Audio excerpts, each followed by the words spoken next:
Bom, pessoal, então, rapidamente, assim, queria agradecer, né, Paulo, novamente.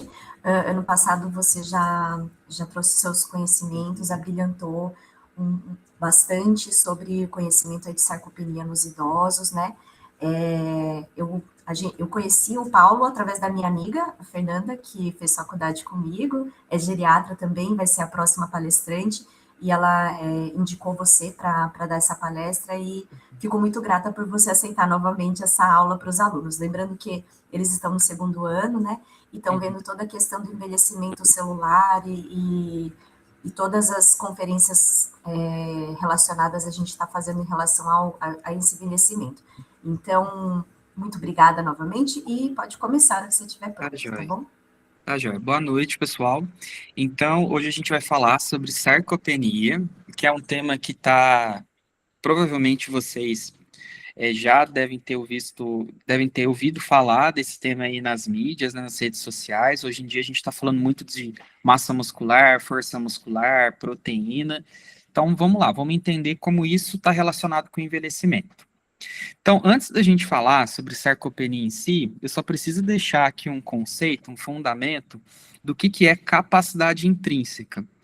Capacidade intrínseca, pessoal, é o acúmulo de todas as nossas reservas orgânicas e funcionais que a gente tem no corpo. Então, por exemplo, é a soma da reserva renal. Quando eu falo reserva, é tanto a parte física, anatômica, quanto o funcionamento, tá? Então, a reserva renal, a reserva pulmonar, a reserva cardiovascular, os órgãos do sentido, a reserva neurológica, trato gastrointestinal, osso e também a musculatura esquelética, que vai ser o foco da nossa aula.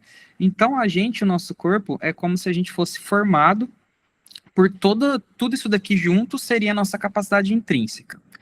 Bom, à medida que a gente vai envelhecendo, faz parte do envelhecimento normal, do envelhecimento fisiológico, a gente ter uma redução dessa capacidade intrínseca. Então, enquanto a gente lá com 25, 30 anos, a gente está no auge da nossa capacidade intrínseca, o copo cheio, depois dessa idade, progressivamente, essa capacidade intrínseca vai reduzindo, e ela é muito reduzida se a gente fica frágil, que mais tarde a gente vai falar o que é, tá?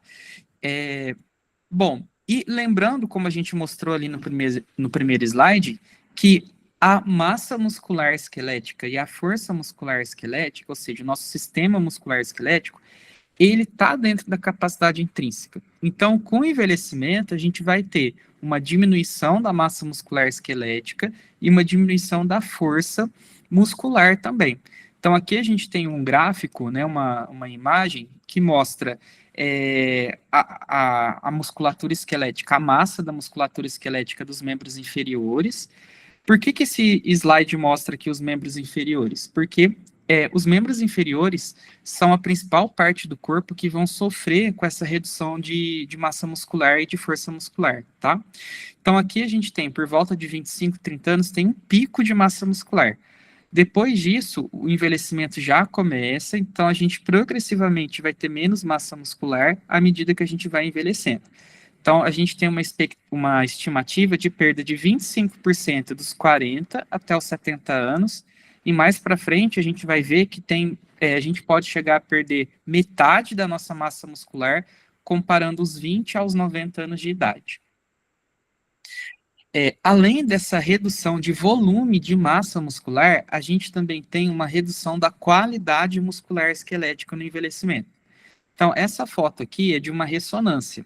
Aqui de uma coxa de uma pessoa com 25 anos e de uma coxa de uma pessoa com 63 anos. O que está escuro aqui é musculatura e o que está branco é gordura. Então, a gente vê que aos 25 anos, ó, a gente tem, se a gente for ver o diâmetro dessa parte escura da musculatura, ele é grandão, com um pouquinho de gordura ao redor. Aos 63 anos, a gente já viu que essa parte aqui do centro, que é a musculatura, reduziu comparado com 25, aumentou a parte de gordura, tanto por fora, mas também por dentro. Então, essa infiltração, essas estrias de gordura aqui dentro da musculatura, é o que a gente chama de mioesteatose, e é o que a gente fala de redução da qualidade da musculatura, tá? além da redução da capacidade intrínseca, o envelhecimento, ele vem também com uma mudança da composição do nosso corpo. Quando a gente é jovem, a gente tem mais massa muscular do que massa gorda, tá? Só que à medida que a gente vai envelhecendo, existe uma inversão disso daí. A gente passa a ter mais massa gorda e menos massa muscular. Então, esse gráfico, ele mostra aqui pra gente, ó, aqui na horizontal é o tempo, e essa primeira imagem mostra gordura, densidade óssea e muscular. Então, por volta aqui dos 25, 30 anos, a gente tem o pico de massa óssea e o pico de massa muscular. E a gente tem a menor fase da vida que a gente tem gordura. A partir do momento que a gente vai envelhecendo, ó, a gordura vai subindo e a massa muscular e a massa óssea, elas vão diminuindo.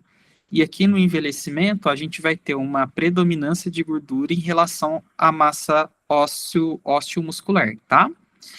Esse gráfico, ele mostra pra gente exatamente o que a gente falou. Por exemplo, aqui, ó, aqui está falando de composição de músculo. Aos 22 anos, 48%, aos 78 anos, 25%. E de gordura, ó, lembrando que aos 22 anos tinha 48 de músculo, de gordura 19, ou seja, tem mais músculo que gordura. Agora, aos 78 anos, muda essa composição, inverte, ó, tem mais gordura, 35 contra 25. Outra coisa também que esse gráfico traz, que a gente precisa entender, que vai ser importante para a gente entender depois a fisiopatologia da sarcopenia, é que também faz parte do envelhecimento uma tendência a gente diminuir a nossa energia que a gente gasta e também diminuir a nossa ingestão de comida. Tudo isso daqui vai contribuir, como a gente vai ver mais para frente, para a sarcopenia, tá? Bom, então vamos definir sarcopenia. Sarcopenia é, então, uma falência ou uma insuficiência muscular. Quando a gente está falando aqui desse músculo na sarcopenia, a gente está falando de músculo esquelético. E essa falência e insuficiência, ela é progressiva, então ela vai acontecendo ao longo dos anos e ela vai ser generalizada. Então, no corpo inteiro, inclusive aqui nos músculos da garganta, da deglutição, como a gente vai ver mais para frente, mas com predominância aqui nas pernas, tá? A sarcopenia, então, ela é caracterizada por fraqueza muscular. Esse é o principal parâmetro. Para ter sarcopenia, tem que ter fraqueza muscular, tá? E além da fraqueza muscular, um segundo parâmetro que tem que estar presente é a redução da massa e da qualidade muscular, conforme a gente já mostrou naquelas imagens. Bom, como eu já falei para vocês, tanto força e massa muscular vai ter um pico aos 25, 30 anos e depois elas vão cair gradualmente com o envelhecimento, principalmente força, né? Então a gente vê que essa queda, ela vai acontecer principalmente depois dos 75 anos, principalmente aqui na força. Olha como cai bem mais rápido, tá? Em relação à força, a gente tem um dado de que a perda de força é de mais ou menos 15% a cada 10 anos de vida a partir dos 50 anos. Depois dos 70 anos, essa porcentagem de perda, ela dobra para 30% a cada 10 anos de vida, tá? E a massa muscular, como eu já havia adiantado, ela também vai cair, com um dado de que ela pode diminuir quase pela metade, comparando com a massa muscular que a gente tinha uns 20 anos, aos 90 anos é quase metade da massa muscular dos 20 anos. Quando a gente fala em perda de massa muscular, perda de força, o que vem na nossa cabeça é aquele idoso muito magrinho, desnutrido. Mas eu trouxe essa imagem aqui para vocês para lembrar que o idoso obeso, ele também pode ser sarcopênico. Por exemplo, essa senhora aí da imagem, ela é uma idosa obesa. O que caracteriza a obesidade dela? Um índice de massa corporal aumentado, um IMC alto. Mas quando a gente vai avaliar força muscular e massa muscular, ambas estão reduzidas. Então, ela é uma obesa sarcopênica, tá? Então, não só o indivíduo magrinho com baixo peso vai ser sarcopênico, mas o obeso também pode ser. E agora entrando aqui na fisiopatologia, que é mais ou menos o que vocês têm estudado aí no segundo ano. Como a gente falou, no envelhecimento, ele vai ter uma redução da reserva intrínseca e a massa e a força muscular estão dentro dessa reserva. E o que acontece no envelhecimento fisiológico que leva a essa sarcopenia? Então, isso daqui que eu estou mostrando para vocês vai acontecer com todo mundo que envelhece. Então, durante o envelhecimento, a gente tem um estado de inflamação crônica em baixo nível, que é chamado de inflammaging, que é o quê? É uma palavra que, né, vem de aging, envelhecimento e inflamação. Então, uma inflamação que acontece no envelhecimento, devido ao envelhecimento do nosso sistema imune. Então, as células ali imunológicas, elas vão começar a produzir constantemente interleucinas inflamatórias, como a interleucina 1, a interleucina 6, o fator de necrose tumoral, e vai haver um estresse oxidativo. Então, tudo isso daqui cria um ambiente de uma inflamação crônica, e tudo que é inflamação é contra crescimento muscular. Toda inflamação vai gerar dificuldade do músculo crescer, do músculo regenerar, e vai causar apoptose, que é aquela destruição das células musculares, tá? Além desse processo de inflamação que acontece no envelhecimento, a gente também vai ter mudanças hormonais à medida que a gente envelhece. Dentre essas mudanças hormonais, a gente destaca a redução dos hormônios de crescimento, a redução dos esteroides, os hormônios sexuais, então redução de testosterona, redução do estrógeno na mulher. A gente também vai ter uma resistência à insulina, ou seja, mais dificuldade. A insulina é um hormônio anabólico, né? Então a gente vai ter uma dificuldade para a insulina agir.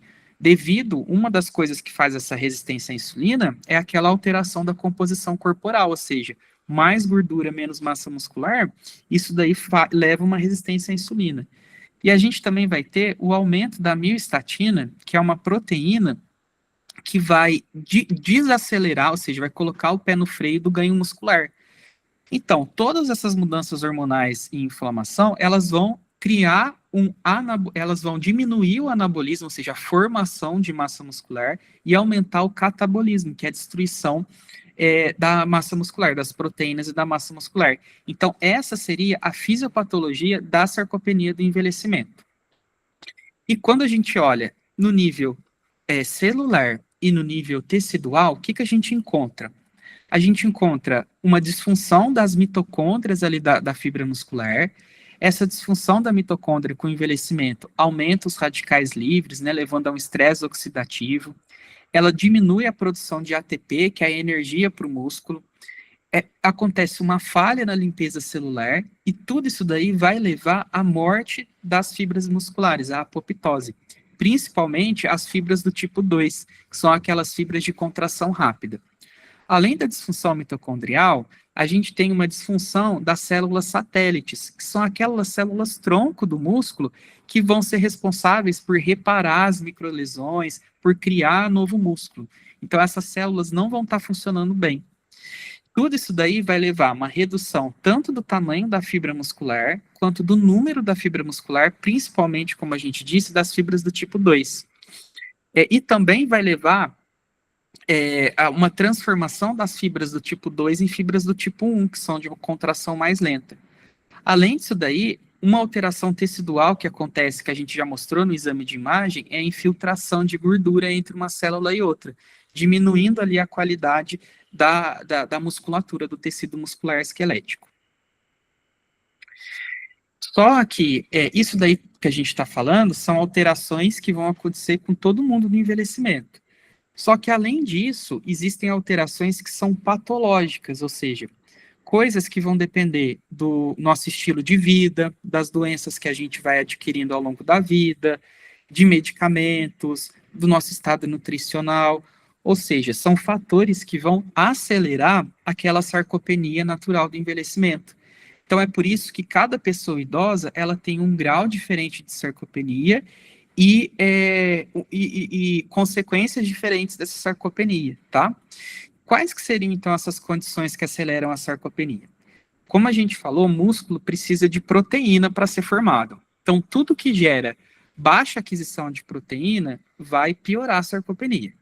Então, pessoa que come pouco, né, hiporexia, ou come pouca proteína, deficiência de vitamina D, deficiência de ferro, ou que tem alguma doença que tem má absorção, ou doença do trato gastrointestinal, ou está com anorexia por conta de um câncer, ou de uma outra doença crônica, ou de uma depressão grave, tudo isso daí vai acelerar a perda de massa e força muscular. Falta de atividade física também. Então, o músculo, ele precisa do estímulo da atividade física para ele fazer o anabolismo.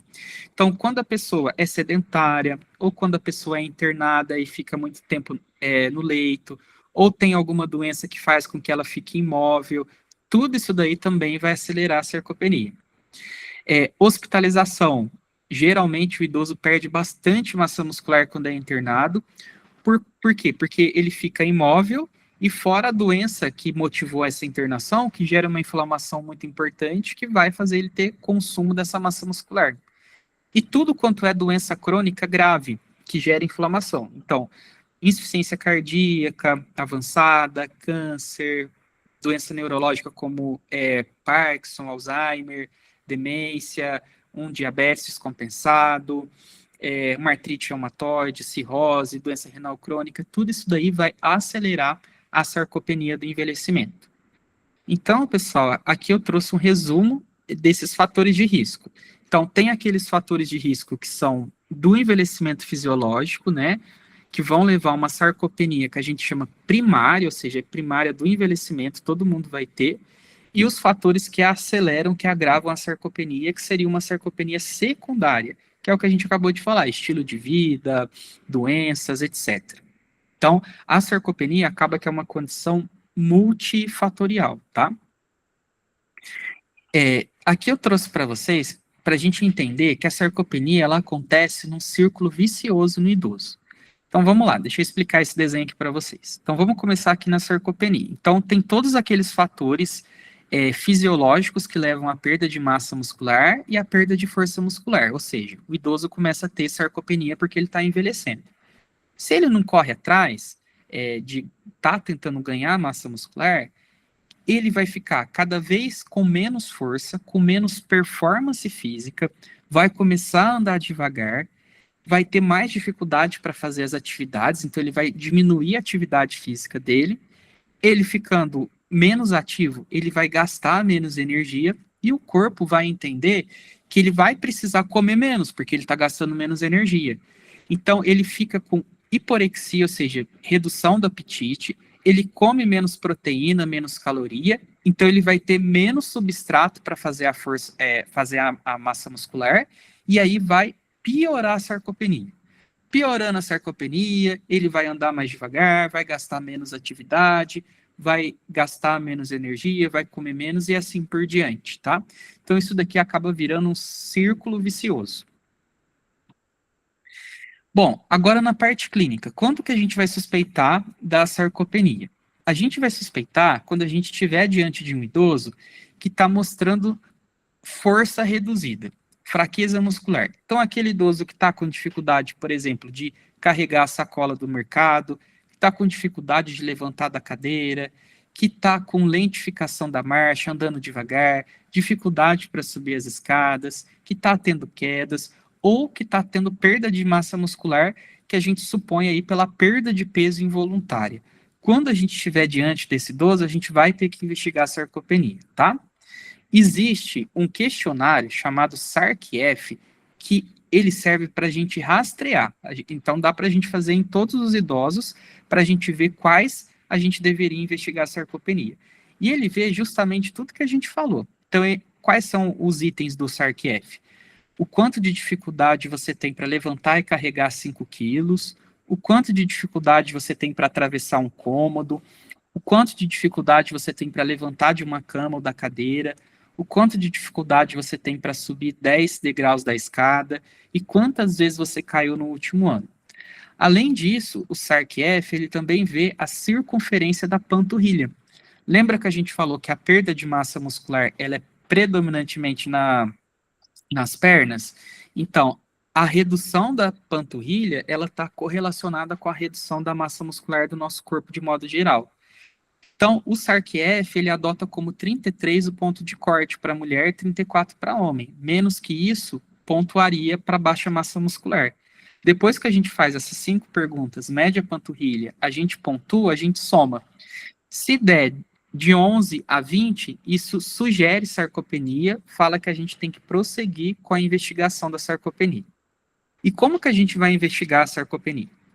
A primeira coisa que a gente tem que fazer é testar a força, tá? Como que a gente testa a força? A gente pode testar com um aparelho chamado dinamômetro, que é esse aparelho aqui que essa senhora está segurando, que ele aperta, aperta e ele consegue medir a força. E menor que 27 para homem significa baixa força muscular, menor que 16 para mulher, baixa força muscular. Mas se a gente não tem esse dinamômetro, a gente pode fazer pelo exame físico mesmo. A gente pode fazer pelo teste do sentar e levantar da cadeira. A gente pede para a pessoa idosa sentar na cadeira, colocar as duas pernas no chão, cruzar os braços no peito e levantar e sentar sem apoio 5 vezes o mais rápido que ela conseguir. Se ela gastar mais do que 15 segundos para levantar e sentar essas 5 vezes, isso indica que a força muscular dela está reduzida, tá? Então, ela pontua no primeiro passo aí do diagnóstico da sarcopenia. Se a força muscular dela tiver ok, a gente já afasta a sarcopenia. Bom, vamos supor que a força dessa idosa aqui veio reduzida. Ela gastou mais que 15 segundos para levantar e sentar da cadeira 5 vezes. A gente vai para o segundo passo, que é para testar massa muscular.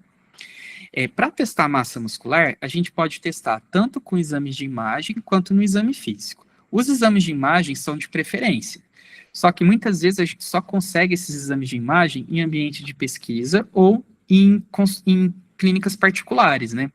No SUS, muitas vezes, a gente não vai conseguir fazer esses exames para avaliar a massa muscular. Quais exames seriam? Ressonância, tomografia, densitometria de corpo inteiro, bioimpedância. Mas então, vamos supor que a gente está numa unidade básica de saúde que não tem esse recurso. Como que a gente pode avaliar a massa muscular? Pela circunferência da panturrilha, que a gente acabou de falar. Como que a gente mede a circunferência da panturrilha? A gente coloca o idoso nessa posição, então a coxa e a perna ela tem que formar um ângulo de 90 graus, tá? E a gente mede com a fita métrica o local aqui da panturrilha que a gente vê que é mais gordinho, que é onde tem maior circunferência, tá?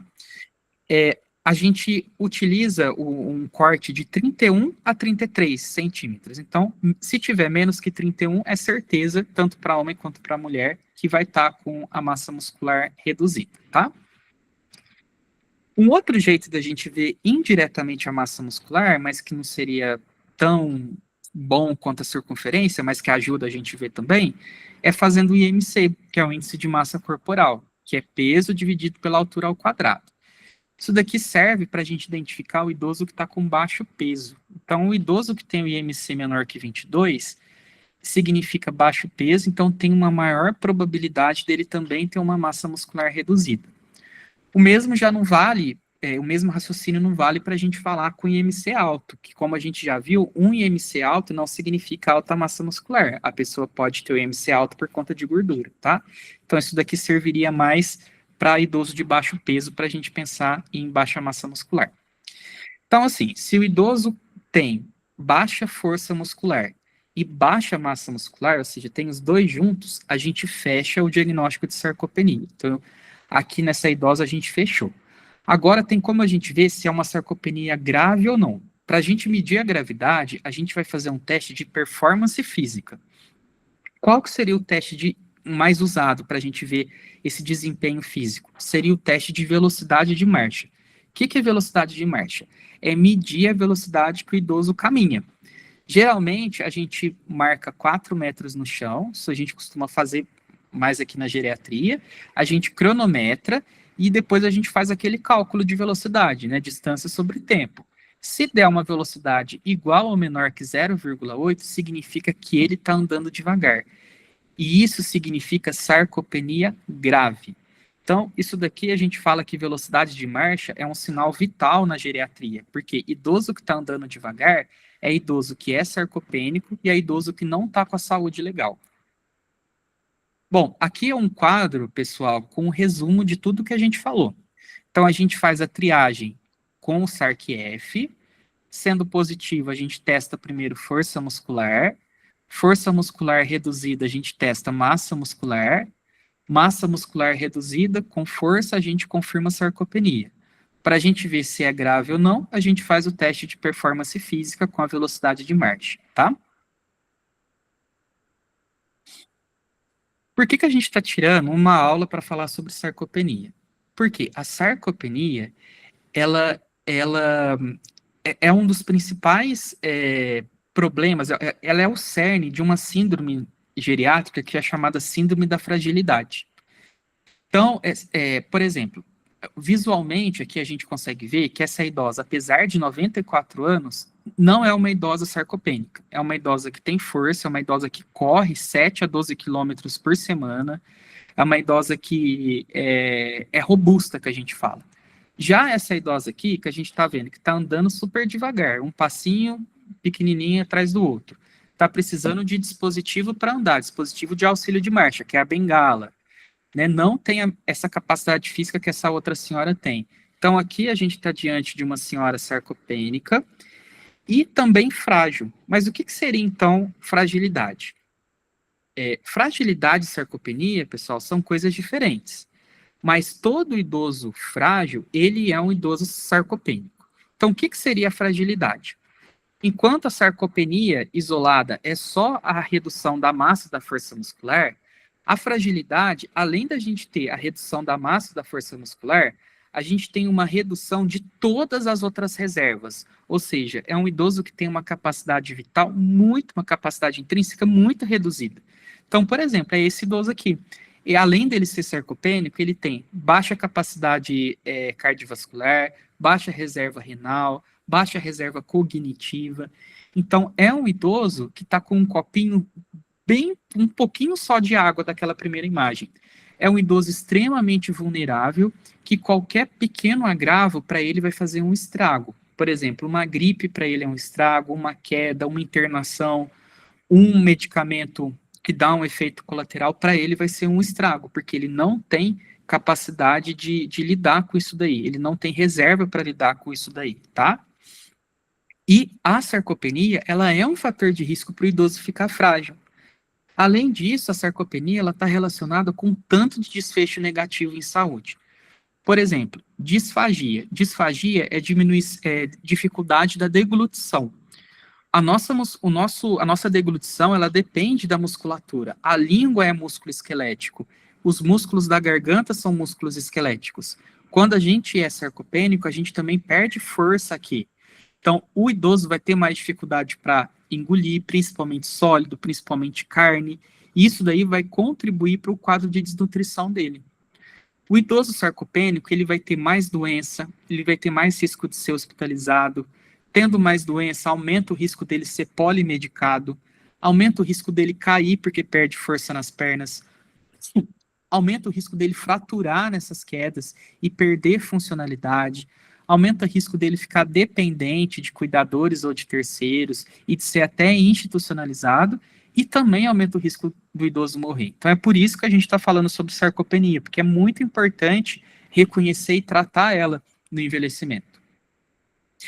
Bom, então a gente falou o que é sarcopenia, a gente falou sobre a fisiopatologia, a gente falou sobre a suspeita e o diagnóstico, a gente falou sobre as consequências, e agora a gente vai falar sobre o tratamento. Como que a gente trata a sarcopenia?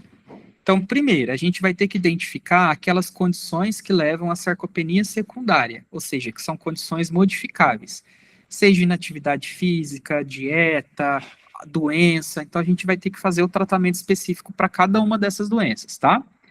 O segundo pilar é intervenção nutricional, que a gente vai falar um pouquinho mais, que é caloria, proteína e micronutriente.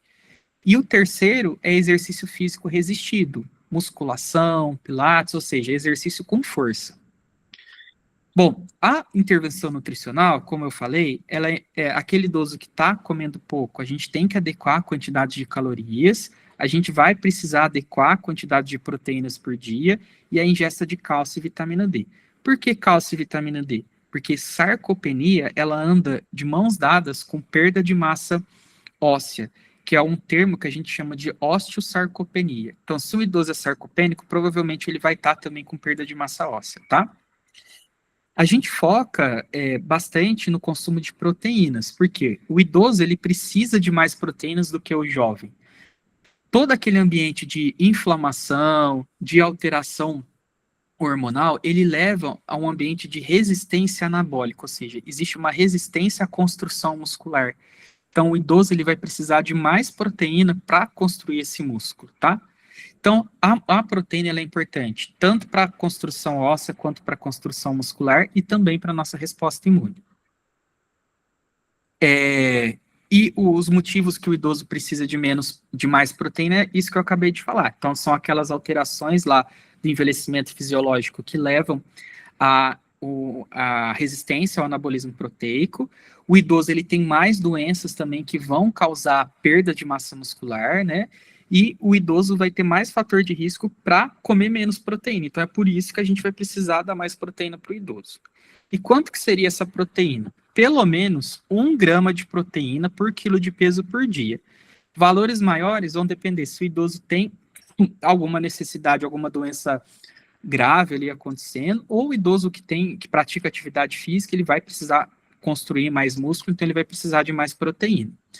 A única exceção seria para o idoso que tem uma doença renal crônica um pouquinho mais grave, que tem uma taxa de filtração glomerular menor que 30, que varia entre 0,8 ou até 1, assim, tem um limite para tentar preservar a função renal residual, tá?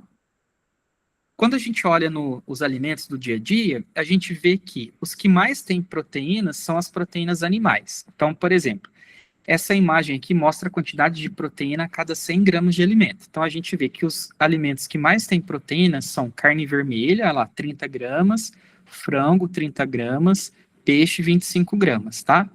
Depois vem queijo, 25 gramas, ovos, 3 ovos, 21 gramas, e os outros que têm menos, leite, só tem 3,5 gramas, as proteínas vegetais, 7 gramas, tá? Então, a alimentação ideal do idoso seria uma alimentação com proteína em todas as refeições e uma alimentação que tivesse vegetais, que tivesse arroz, o feijão, frutas, né? Mas a gente sabe que, na verdade, a realidade é que a maioria dos idosos tem uma alimentação baseada em carboidrato, com baixíssima quantidade de proteína, uma alimentação pouco saudável. Se a gente faz um cálculo, ó, por exemplo, vamos supor um idoso aqui de 70 quilos de peso, ele teria, então, uma necessidade proteica de pelo menos 70 gramas de proteína, né? Mas vamos supor que ele, no café da manhã, ele toma o leite com café e come um pão francês. Isso daqui daria 3 gramas de proteína. No almoço, ele come o arroz, carne moída e um pouco de vegetal, que tem pouca proteína, daria 10 gramas de proteína. E na janta, sopa com frango, 8 gramas. Se a gente soma tudo isso, dá 24 gramas. E ele precisaria de 70. Olha o déficit proteico que ele tem. Tudo isso daqui vai acelerar a sarcopenia do envelhecimento dele. Quando o idoso não atinge essa meta de proteína, a gente precisa de aconselhamento nutricional. Então, muitas vezes a gente trabalha junto com o nutricionista também, né? Se pela dieta mesmo, de forma natural, a gente não conseguir chegar ao nosso alvo proteico, aí está indicado a gente entrar com suplemento de nutrição oral. Então, um suplemento de nutrição rico em proteína e, dependendo do caso, rico em caloria também, para ele ganhar peso, tá? Quando a gente fala em proteína de suplemento, a principal proteína no idoso que a gente indica é o whey protein, mesmo que os jovens usam aí para academia, tá? Por quê? Porque o whey protein, ele é uma proteína de absorção rápida e ele é mais biodisponível do que outras proteínas, por exemplo, do que a caseína para o idoso. E geralmente os suplementos com whey, eles também são ricos em aminoácidos, como leucina, que vão auxiliar na formação muscular. Além das proteínas e da caloria, a gente precisa de pelo menos 800 unidades de vitamina D e um consumo pelo menos de 1.000 a 1.200 de cálcio pela alimentação, por conta daquela questão lá que eu falei para vocês de osteopenia junto com sarcopenia. Só que tudo isso, toda essa intervenção nutricional, ela precisa ser acompanhada de exercício resistido. Porque senão a gente pode ganhar só massa muscular e a gente não ganha força muscular. Para a gente ganhar força muscular, tem que ter o exercício de força associado, tá? O exercício de força, pessoal, ele favorece, ou seja, ele faz uma regulação positiva no anabolismo proteico, ou seja, na construção de proteína e na construção muscular. E de modo contrário, o sedentarismo, imobilização, repouso no leito, faz uma regulação negativa, ou seja, dificulta o anabolismo proteico, tá? Bom, então, quais que são as mensagens finais que a gente deixa aqui? Então, sarcopenia é redução da força e da massa muscular esquelética. Ela é multifatorial, então a gente tem aquelas mudanças fisiológicas do envelhecimento, que a gente falou, alteração hormonal, inflammaging, né? Mas também a gente tem estilo de vida, tem doenças e outros fatores que vão acontecendo no envelhecimento que vão causar ou acelerar essa sarcopenia, tá? A sarcopenia é importante a gente estudar e a gente tentar identificar e tratar, porque ela predispõe à síndrome da fragilidade e a vários desfechos negativos na saúde do idoso. E o tratamento da sarcopenia é manejar, identificar e manejar aquelas condições que estão agravando a sarcopenia, tratamento nutricional com caloria, proteína e micronutrientes e atividade física resistida, tá? Bom, e para terminar, deixa aí para a gente pensar, como a gente viu que com 25, 30 anos a gente faz o nosso pico de massa muscular e de força e depois já começa a decrescer, a gente já pode escolher a partir de agora como a gente vai envelhecer. Se a gente quer envelhecer sem ser sarcopênico, ativo, ou se a gente quer envelhecer com sarcopenia e fragilidade. Então já dá para a gente começar a construir a nossa reserva osteomuscular a partir de hoje, certo? Então, é isso, pessoal. Muito, muito bom, Paulo. Já temos uma pergunta aqui. Eu tenho uma pergunta também, vou deixar para depois, né? A Joana está perguntando sobre o uso de creatina. Em idosos, é adequado ou não? Cada vez mais a gente vem indicando a creatina, principalmente em relação a massa muscular, tá? Existem outros estudos aí começando para creatina para outras condições, como cognição, etc., mas ainda a gente não tem uma evidência boa.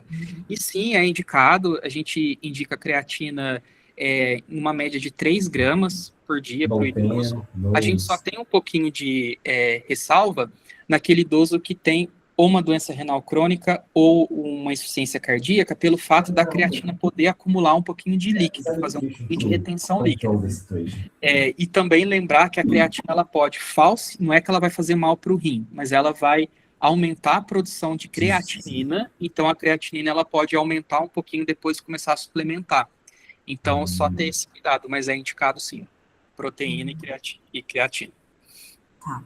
E a minha dúvida é mais prática, assim, se no SUS, esses suplementos, whey, eu acredito que não, mas quais são os tipos de suplemento que a gente conseguiria na atenção básica? É de fácil acesso? Como que a gente conseguiria?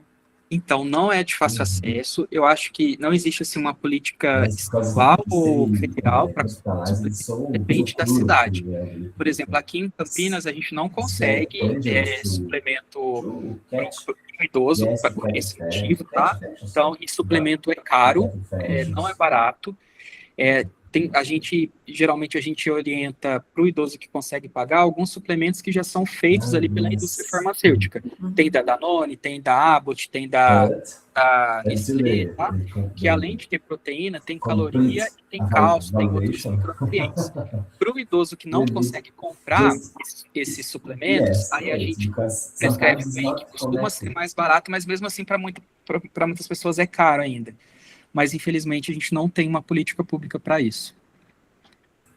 É uma pena, né? Porque começa por aí, né? Exatamente. Aqui, assim, a gente consegue suplemento, por exemplo, para paciente renal crônico, nas crianças, né? Então, às vezes, a gente precisa suplementar proteína, a gente consegue esses preparados já prontos, né? Mas via compra pela prefeitura. Ah, que legal. Sim. Aqui, o único tipo de suplemento que a gente consegue, mesmo assim, com bastante dificuldade, é para paciente com alimentação integral, para sono. E mesmo a gente consegue pelo estado o estado de São Paulo, mas tem todo um processo e muitas vezes eles falam para fazer dieta caseira, então é um pouquinho difícil. Joia. Deixa eu ver se tem... Aqui, a Joana só agradeceu, tá? Eu tinha anotado algumas outras perguntas, mas no meio da aula você já foi tirando minha dúvida sobre o rastreio e tudo mais, né? Pessoal, alguém tem mais alguma dúvida? to recall of Acho que por enquanto a não, lot. Paula. What? Foi bem didática. A Eu tinha lot anotado várias of perguntas, the viu? Só que crystal você já water, foi respondendo ao the longo da bottle aula. of crystal water Oh, with o professor Luiz with Gustavo está bacteria aqui. too, Ele é o nosso professor geriatra, que está fazendo parte também do nosso time but da UniFSP. we don't. Tudo bem, Luiz? Quer fazer alguma pergunta? Oi, boa noite, Soraya. Boa noite ao professor Paulo. Não, eu fiquei muito feliz, na verdade, de ouvi-lo, viu, Paulo? Porque esse módulo que a gente está junto com os alunos da turma 2 é o módulo de envelhecimento, e boa parte dos testes que você falou em relação à suspeita, à triagem, à avaliação da gravidade da sarcopenia, isso a gente trabalhou nas últimas semanas. Nessa última semana, inclusive ontem e antes de ontem, em aula, a gente abordou a questão da síndrome de fragilidade, a avaliação da sarcopenia. Então, eu fiquei muito feliz que tudo que você trouxe, você até aprofundou ainda mais algumas questões, sobretudo de fisiopatologia e tratamento, que eu te agradeço muito. E acho que foi muito feliz esse tema da aula hoje, baseado em tudo que a gente está vivenciando na disciplina de habilidades e atitudes médicas. Então, não tem nenhuma pergunta, quero te agradecer mesmo e te parabenizar, tá? Que bom, fico feliz de poder ter contribuído, que ótimo. Que bom, foi muito bom, viu, Paulo? Agradeço novamente pela aula maravilhosa. Eu já assisti no ano passado, assisti de novo esse ano, e vou assistir ano que vem, porque a gente sempre lembra de coisas a mais, né? Muito obrigada novamente pela disponibilidade, e ano que vem a gente tem mais com a próxima turma. Agora a gente vai ter um intervalo maior até a próxima turma, tá bom? Combinado, fico à disposição, viu? Obrigada, viu? Boa noite, gente. Boa noite. Bom descanso. Tchau, tchau. Tchau, Luiz. Obrigada por ter participado. Yeah.